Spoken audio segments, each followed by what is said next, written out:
Oui, Clément. Clément, Alissa, pourquoi est-ce que vous ne parlez pas? Je viens d'arriver et ne comprends rien du tout à ce que vous dites. On disait quoi? Je crois que vous étiez en train de parler hein, Hmm? C'est et quoi? de-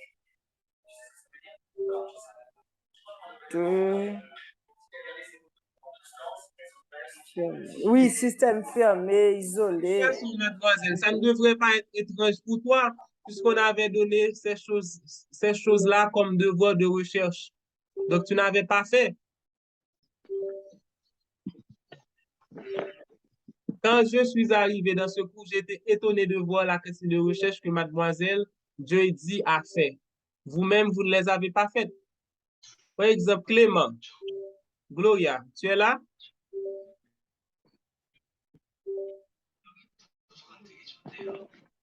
Là. OK, on continue. Donc, on était en train de parler de système. Ce qui nous intéresse dans ce cours, c'est de caractériser un système chimique. Un système chimique qui est caractérisé par des paramètres comme la température, la pression et le volume, le nombre de moles. Il y a une chose que je n'avais pas dit, qu'il faut ajouter pour moi. Et je dis, Oui.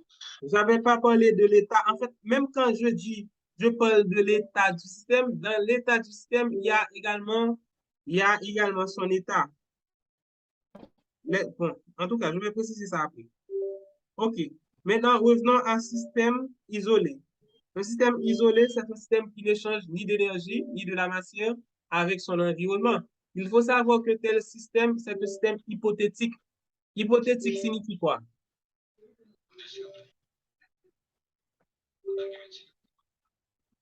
Allô? Que c'est pas vérifié, que ce sont des hypothèses. Ce sont des hypothèses, que c'est de l'ordre de l'ordre des hypothèses. Ou bien c'est quelque chose qui est idéal. Mais comme exemple de système isolé, si on veut, on peut prendre par exemple les thermos. Est-ce que vous connaissez les thermos? Oui. Ce sont des exemples de systèmes isolés. Par exemple, quand on met de la glace dans un tel système, on a tendance à voir que la glace va se conserver.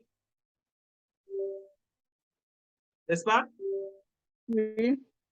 Donc déjà, on voit que si ça n'a pas de problème, ça ne va pas laisser couler l'eau. Donc l'eau ne va pas s'échapper. Également, on va voir que la glace va se conserver, même si c'est pas parfait à 100%, mais on veut faire la différence entre un récipient simple et ce qu'on appelle les thermos. Vous avez vu, par exemple, que ça permet de conserver soit chaud ou bien au froid. Donc, ce sont des exemples de systèmes isolés. OK.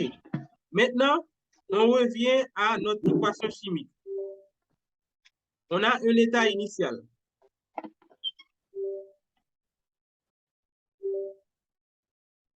Je vais prendre un système. Je vais faire passer mon système d'un état initial à un état final.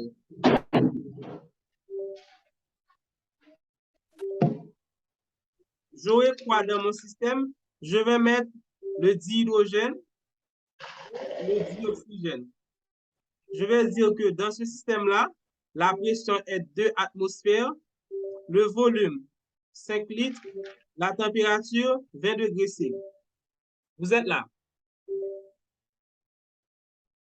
Est-ce que vous êtes là? Allô? Oui. Est-ce qu'on a tout donné? Est-ce qu'on a complètement caractérisé le système par rapport aux caractéristiques de système qui sont P, V, N, On n'a P? pas donné N. Oui, les nombres de moles.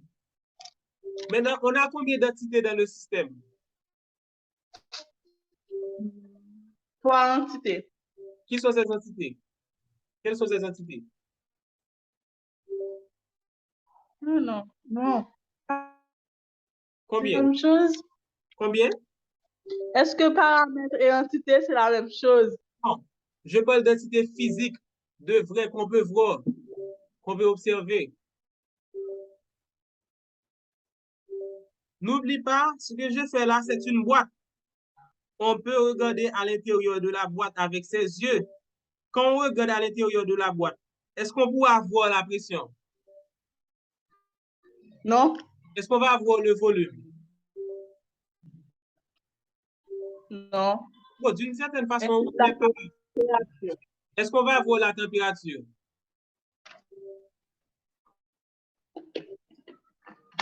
Est-ce qu'on va On voir ne la pourra température? pas voir Qu'est-ce qu'on va voir pour de vrai? H2 et O2. H2 et O2. Donc, on a deux entités. Donc, on doit donner leur nombre de moles. Disons, je prends le nombre de moles de H2. Je prends ça égal à 5 moles. Et pour O2, 4 moles. On est là. Oui. Donc, est-ce qu'on a tout donné?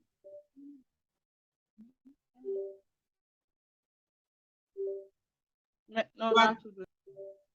En fait, non seulement on doit donner la pression, volume, nombre de moles, température, on doit donner les formules chimiques, mais on doit aussi donner les états physiques. Quand je dis état physique, je suis en train de parler d'état de la matière. Il faut préciser pour chaque espèce quel est son état physique. Ça signifie quoi? Ça signifie quoi? Ça signifie qu'il faut préciser si le corps est à l'état. Allez-y, allez-y, complétez pour moi.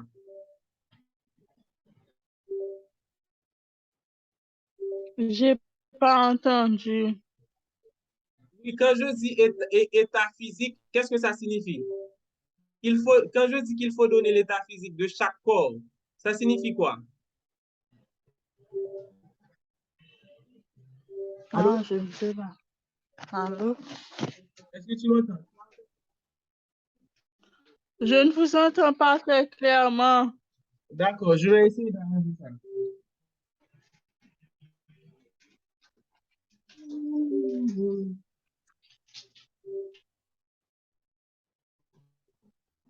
Je vais essayer. Est-ce que tu m'entends maintenant? Non? Toujours pas très bien?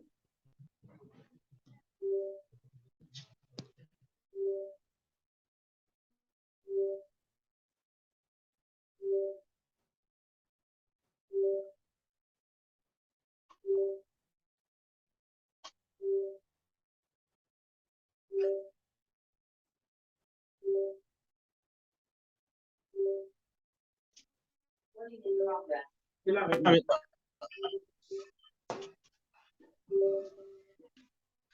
Est-ce que ça va maintenant? Oui. Ok. Je disais quoi? Quand on dit état physique, on parle de quoi?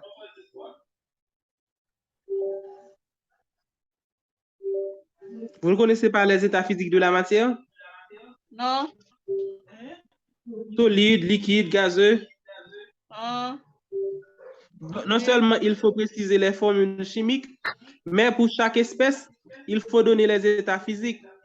Par exemple, pour l'hydrogène, je dois préciser son état. En général, le dihydrogène est à quel état physique?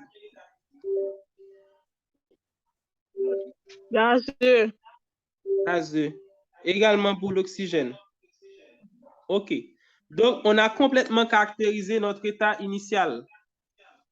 Maintenant, on va caractériser quel état? État final. État final. Maintenant, pour l'état final,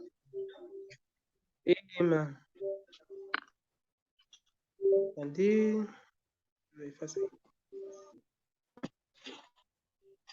OK, pour l'état final, je vais prendre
Est-ce que vous avez compris l'état final?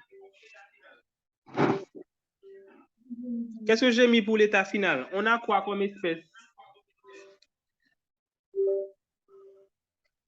On a H2O.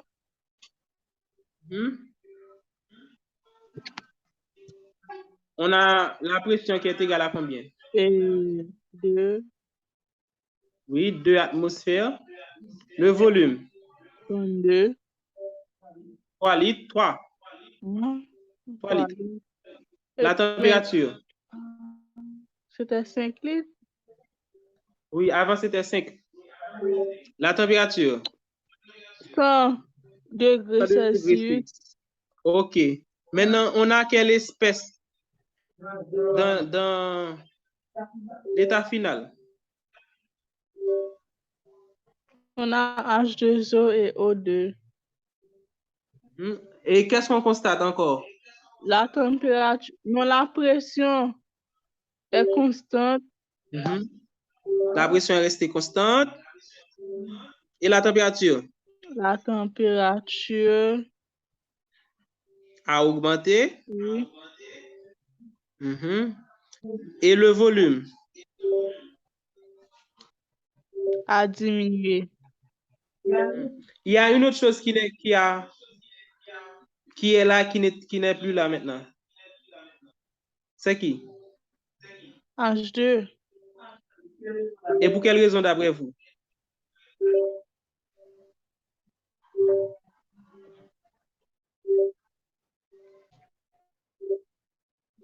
Je vous préviens, ce test de chimie va être très difficile.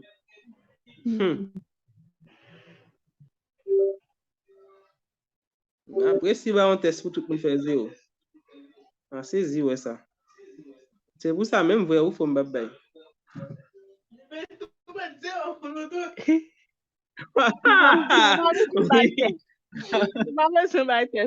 va première fois. Oui. Oui. Ah. Vous ne voyez pas qu'on a plus de 10 hydrogènes? Mais on a plus de 10 hydrogènes. Et lorsqu'on constate qu'on a plus de 10 hydrogènes, qu'est-ce que ça signifie?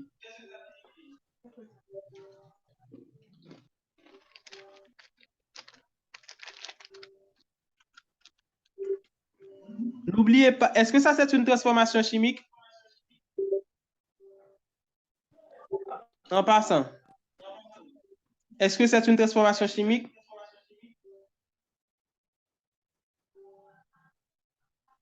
Allô? Je dis, toi qui étais là dès le commencement, est-ce que c'est une transformation chimique? J'avais dit que dès qu'on constate qu'il y a modification de la formule chimique, c'est une transformation chimique. Ou bien dès qu'on constate qu'il y a une nouvelle espèce qui apparaît, c'est une transformation chimique.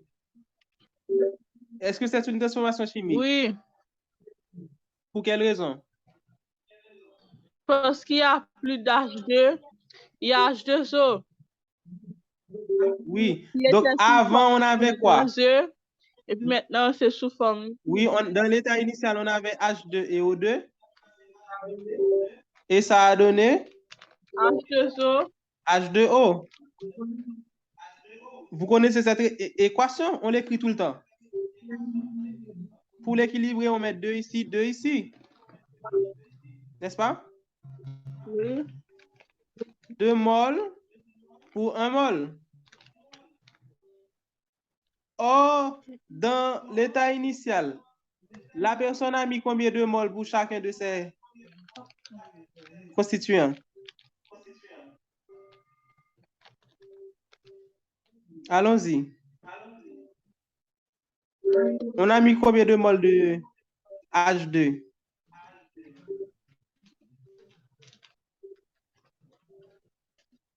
Combien de moles de H2, combien de moles de O2?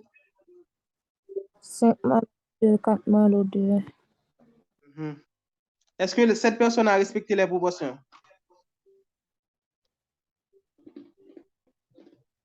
Est-ce que les proportions ont été respectées?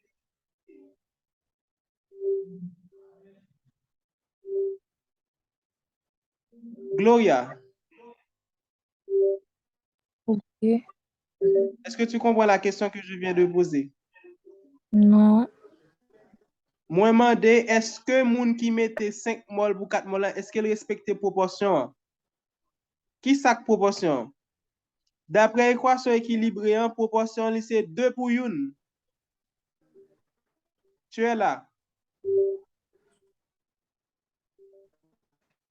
Est-ce qu'on l'a, mademoiselle? Oui, je comprends le français, monsieur. Et je sais Donc, pas. oui, tu n'as pas compris la question. Oui. Maintenant, la proportion. 2 pour 1, avec 4, on devrait mettre quoi? 2, Avec 6, 3, avec 8, 2, monsieur, 4. 4. Donc, quand on fait ceci, on respecte la proportion. Mais si je mets 8 avec 6, est-ce que je respecte la proportion? Non. Non. Donc, si je mets 8, je dois mettre 4 pour l'autre. Si je mets 5 pour H2, je dois mettre combien pour O2? C'est toujours là, moi. La moitié. Donc, on va mettre La 2, moitié. 2,5. La moitié de 5 fait combien? 2,5. Oui. 5 demi. Donc, est-ce que la personne qui a mis 5 mol de H2 et 4 mol de O2, est-ce que cette personne-là a respecté la proportion? Non. Il fallait mettre combien de mol de O2? 2. 2,5. Tu viens de le dire. 2,5, oui, 2,5. Donc, la personne a mis beaucoup trop. Oui. Combien de trop? 1,5, oui. 1,5. Donc, tu ne vois pas? Moi-même qui donnais l'exercice, tu vois ce que j'ai écrit à la fin pour O2? 1,5. Pourquoi est-ce que j'ai écrit ça? C'est ce qui est un excès. Oui, très bien. Donc, dès que vous voyez qu'il y a à la fin, qu'il y a l'un des réactifs qui est resté, il faut tout de suite faire la conclusion que ce réactif-là, il était en excès. Il ne fallait même pas me laisser aller expliquer toutes ces choses-là. Il fallait que quelqu'un soit assez attentif pour voir que O2 était en excès. Et donc H2 limitant. D'accord? D'accord? Oui. Non, monsieur, non. Ok, maintenant, vrai ou faux? Cette transformation est une transformation isobare. Vrai. Pour quelle raison? Parce que la pression reste constante. Très bien. Vrai ou faux? Cette transformation est isocore. Oh, Pour quelle raison? la température a augmenté. Très bien.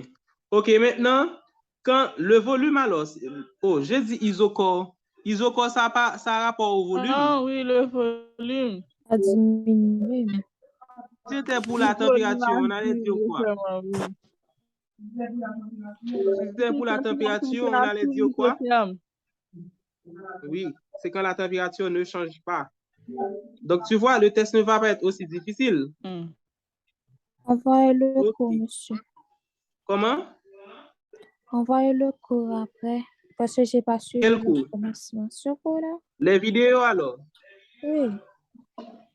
Ok. Et Merci.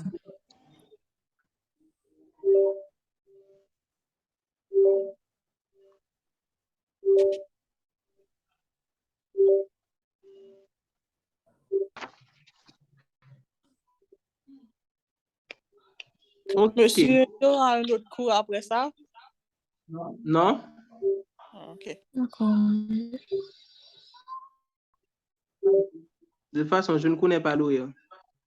Monsieur, Et ce mot-là, elle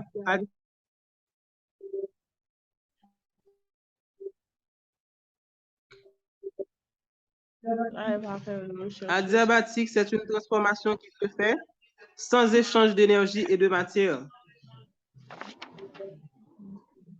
D'accord? Allô? Reprenez la définition pour moi.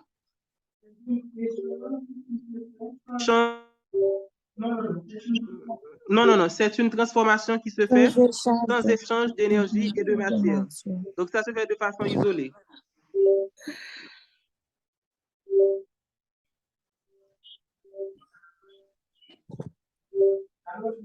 Alors, il y a une différence entre isotherme et adiabatique. En fait, adiabatique, ça se fait sans échange d'énergie. Alors, désolé, c'est pas sans échange de matière, mais sans échange d'énergie. Pour isotherme, la température ne change pas. Mais pour isobare, c'est l'énergie qui n'est pas échangée. En fait, quand on dit que c'est isotherme, ça ne signifie pas qu'il n'y a pas échange d'énergie forcément. Tout simplement que la température reste constante, que c'est un système qui est contrôlé de façon à ce que la température ne change jamais. Monsieur, Mais c'est pour la pression? Oui, pour la pression. Isobare, ça signifie pas de variation de pression. Pression constante.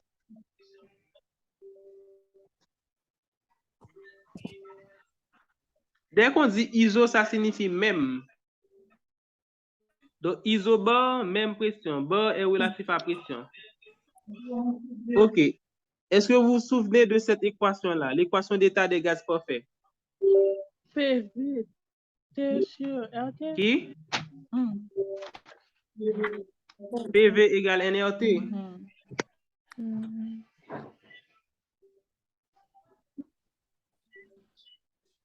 Donc, ça signifie quoi? Lorsque je vais donner l'exercice, je pourrais donner seulement la pression, le volume et la température. Et vous alliez trouver les nombres de moles. Avec cette formule-là, PV égale nRT. Si on veut trouver le nombre de moles, on va utiliser quoi? Le nombre de moles va être égal à quoi? On va tirer M. On aura PV Donc, ça va être égal à RT. PV sur RT. Maintenant, qu'est-ce qu'il faut savoir? La Cette formule-là est valable seulement pour les gaz. Pas pour les liquides, pas pour les solides. D'accord? OK. OK, maintenant, lorsqu'on est dans un mélange gazeux, comme du dihydrogène et du dioxygène, chacun de ces gaz a une température. Par exemple, à une pression, c'est pas température, désolé, pression. Maintenant, qu'est-ce qu'il faut savoir? Dans un mélange gazeux, chaque gaz a le même volume. Donc, ça signifie VH2 égale VO2. Et à la fin, O ont les mêmes températures. Donc, température H2 égale température O2. Mais les pressions ne sont pas forcément égales. Est-ce que vous avez compris ça?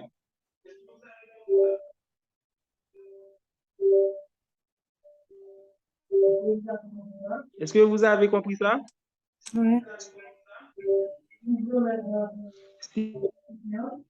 Récipients, différents types de gaz, tous les récipients vont occuper tout l'espace, donc ils vont avoir à la fin le même volume. Et d'après le principe zéro de la thermodynamique, ils vont avoir à la fin la même température. C'est comme si je prends un gaz dans un petit récipient comme ça, du DH2, du dihydrogène, alors désolé, et du dioxygène dans un autre récipient. Et je vais verser ces deux gaz-là dans ce grand récipient-là. Eh bien, qu'est-ce que je vais constater? le dihydrogène va prendre tout l'espace et le dioxygène va prendre également tout l'espace. Et à la fin, ils auront le même volume. Et même s'ils n'étaient pas à la même température, d'après le principe d'échange d'énergie, à la fin, ils vont avoir la même température. Mais chaque gaz aura sa propre pression. À la fin, le système aura une pression qu'on appelle pression totale, qui va être la somme des pressions de chacun des gaz qu'on appelle des pressions partielles. Est-ce que vous êtes là?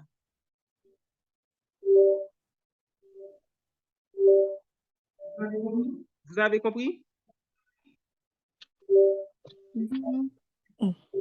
Donc, si j'ai un récipient qui a un volume de 10 litres, si je mets du dihydrogène là-dedans, le volume du dihydrogène va être égal à combien à la fin? 10 litres. 10 litres. Parce que le dihydrogène va occuper tout l'espace. Et si je mets également du dioxygène, ça va avoir quel volume à la fin? 10 litres. Encore 10 litres. C'est seul gaz ça qui a propriété ça. Depuis mettez un paquet de gaz dans l'espace, tout gaz a bien même volume, tout a occupé l'espace en même temps. Il n'y a pas aucun problème pour une être à côté de l'autre. Par exemple, si ça c'est le dihydrogène en bleu qui occupe tout l'espace, eh bien, l'oxygène, par exemple, va être en rouge comme ça, tout l'espace. Est-ce que vous avez compris ça? Oui. Vous avez compris? Oui. OK. Donc, le volume total est égal à chacun des volumes élémentaires. H2 deux fois. Volume qui? Vous avez écrit VH2 deux fois. Ah, désolé, O2. Donc, volume total pour un système gazeux, volume total égale volume de chacun des constituants.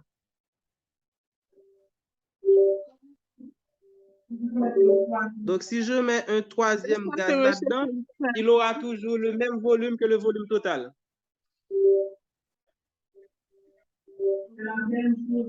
C'est la même chose pour la température. Monsieur Dorsili, Oui? Monsieur Félix est en train de faire un cours. Ah, OK. C'est sûrement Donc, parce je que m'arrête votre là. cours est arrivé. Je m'arrête là. Bye bye. C'est tout? Oui, Encore. à la Je crois prochaine. qu'on a Quoi? Cours. Hasta la próxima vez.